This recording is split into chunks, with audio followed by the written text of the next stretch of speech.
when I got seriously interested in Buddhism, what drew me to it was learning some specific things about His Holiness the Dalai Lama and Thich Nhat Hanh. And one of the things about Thich Nhat Hanh that I recall that impressed me was that he wouldn't let anger overtake his mind, and he locked himself in his room. He wouldn't come out until it would take him 24 hours until he worked it out, and then he would go back out. And I never had the idea that a person could really do that. And then, of course, His Holiness, all that he's had to endure and done so well with so much love. So I read this story recently about Maha Ghosananda, who is a Cambodian monk, and I wanted to share a little bit about his life, because I think, especially in what's going on now in the world, these kind of stories are quite important for us. So he was born in 1929 in a poor farming family in the Mekong Delta part of Cambodia. So we start hearing these words that we remember from the Vietnam War. And then he became a monk. And then in 1953, he went to India for 15 years, where he became a Pali scholar. He got a PhD, which he always called after that person has dukkha. It tells you a little bit about his sense of humor. So while he was in India, he met this Japanese monk, whose name I don't know how to say. I think I would say it, Nichidatsu Fuji, who was a prodigy of Gandhi. This monk had met Gandhi maybe 20 years earlier, and he was a pacifist monk who actually during World War II, because one of his practices, they did these long 1,000-day walks in Japan. He walked during World War II trying to have Japanese be nonviolent and peaceful. So Maha Ghosananda was influenced by him in the way of how Buddhist practice could help with nonviolence and reconciliation. So then we come to 1969. He finishes his degree and he goes to Thailand. And he spends years there in a monastery. And this is the part I want to read you his story, so you get an idea of, I guess my question was, what do we do as a Buddhist when the world is as chaotic as it is, with all the problems that are happening, say, in Syria, and the refugees, and just the whole chaos that's happening right now. And so this was his situation. So in 1969, while Maha Ghosananda was practicing meditation in the forest, news reached him of the devastating violence occurring in Cambodia as the American secret bombings campaign was unleashed.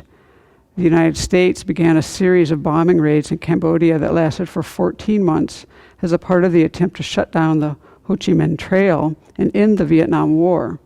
And this bombing campaign was known as Operation Breakfast, and it destabilized Cambodia. Hundreds of thousands of refugees flooded into Phnom Penh, the city of Phnom Penh. And then Cambodia became increasingly consumed in the expanding war. So many of us were aware of this at the time. In 1970, a military coup took place. The monarch was replaced by a pro-American government. The war escalated from 1970 to 1975, and then Cambodia was thoroughly engulfed in violence and fully in war. And before this war ended, it says here, before the American war ended, over 2,750,000 tons of bombs have been dropped in Cambodia, more than the Allies dropped in the World War II. And this was in an area of the state the size of Washington State. 500,000 Cambodians were killed during the American bombing campaign. So every day you have this monk sitting in Thailand, and this is the situation in his home. And so he was consumed with anguish. His meditation master advised him to concentrate on his spiritual practice, to foster peace within his own heart, and to wait for the right time to return to his people. To me, this was the biggest step of what he did here when you hear about his life. And then there's a Westerner who visited him during this time and said the sadness was always in his eyes, and that Ghosananda said the rivers of Cambodia are filled with blood, which was the truth. So over time, then he received the crushing news that his parents, all his brothers and sisters, many of his fellow monks and nuns had been murdered. He wept, he said, every day and could not stop weeping. But his teacher nevertheless strongly urged him to stop. Don't weep, he was told, be mindful. Having your mindfulness is like knowing when to open and when to close the doors and windows. Mindfulness tells us when it is appropriate time to do things. You can't stop the fighting. Instead, fight your own impulses towards sorrow and anger. Be mindful. Prepare for the day when you can truly be useful to your country. Stop weeping and be mindful. So this was what he worked with and accomplished, really. And so he realized the past was gone, and he was able somehow to let that go. He went back to his practice, and then it was 9 years that he stayed secluded there, gaining clarity and stability of mind. And he did a lot of meditation, apparently, on loving kindness and compassion, and that's what he taught a lot when he taught. And then comes the time later when he can actually then be of use. The conditions are different. Things have changed. So then I'll just read you a little bit about that time to give you an idea, and then I'll go into some of his quotes, which I think help us see how his thinking was about reconciliation and nonviolence. So here's the situation when he could be of use. Venerable Maha Ghosananda met the first influx of Cambodian refugees as they entered the refugee camp on the Thai border shortly after the Khmer Rouge regime was ousted in 1978 from power. The refugees had big stomachs and their hair had turned yellow and was falling out from starvation. Which is what we're experiencing. This is what's happening now in the world, right? So what did he do? He distributed tracts, little leaflets of the Metta Sutra, Buddha's teaching that loving kindness overcomes hatred. And so he goes on. This was a person who made a film about him, describes this as this. It was 1978. The survivors of the killing fields were reeling from the horrors of war, forced labor, genocide, and religious repression in Cambodia, which is what we're experiencing now in the world. Behind them were the ashes of their beloved cities and villages, rice fields and temples. Ahead were the refugee camps and hopes for survival. And so they arrived, as it is now, scorching sun, streams of men and women, elders and children, starved and emaciated, faces baked and cracked from heat exposure, staggering and weeping from thirst and hunger.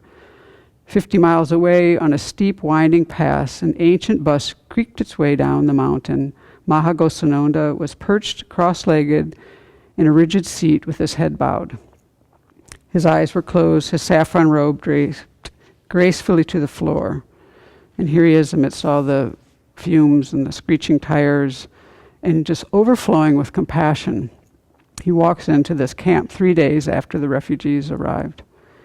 And in the camp of stark streets were crowded, sewage flowed in open gutters, food and water were scarce, and the refugees were huddled in their tattered cloth tents. And then he walked past the checkpoint, and then the gloom started to evaporate. And he again pulled out from his cloth bag these tattered pamphlets of the Metta Sutra, and he instructed the people. And this is what he then did for 15 more years. And there's a lot of details about that. What's, I think, most striking to me is the courage he had, the situations he put himself in, and then how, I don't know, I think that it's a lesson of how long it takes to heal these wounds, right? I think it's read in here, yeah, here it is. At one point, there were 65,000 monks in Cambodia. But during the Khmer Rouge, only 3,000 survived.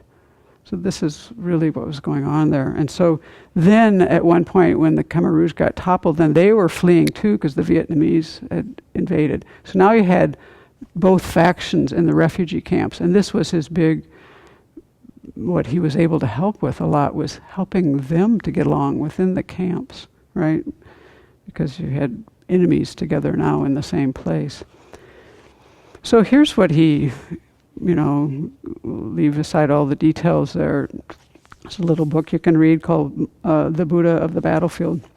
But these were some of the things that he taught, which I thought, he started from the place that peace is possible. And the sufferings of Cambodia have been deep. And from this suffering comes great compassion. Great compassion makes a peaceful heart. A peaceful heart makes a peaceful person. A peaceful person makes a peaceful family. A peaceful family makes a peaceful community. A peaceful community makes a peaceful nation.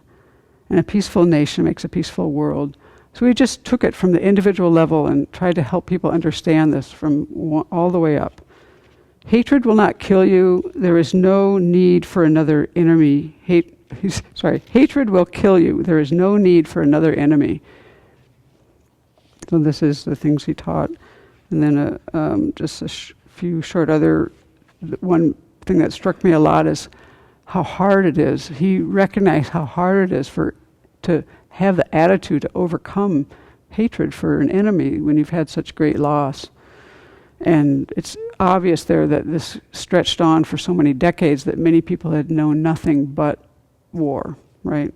And this is, so he says, I do not question that loving one oppressors, the Cambodians loving the Khmer Rouge, would be the most difficult attitude to achieve, but it is a way of the universe that retaliation, hatred, and revenge only continue the cycle and never stop it.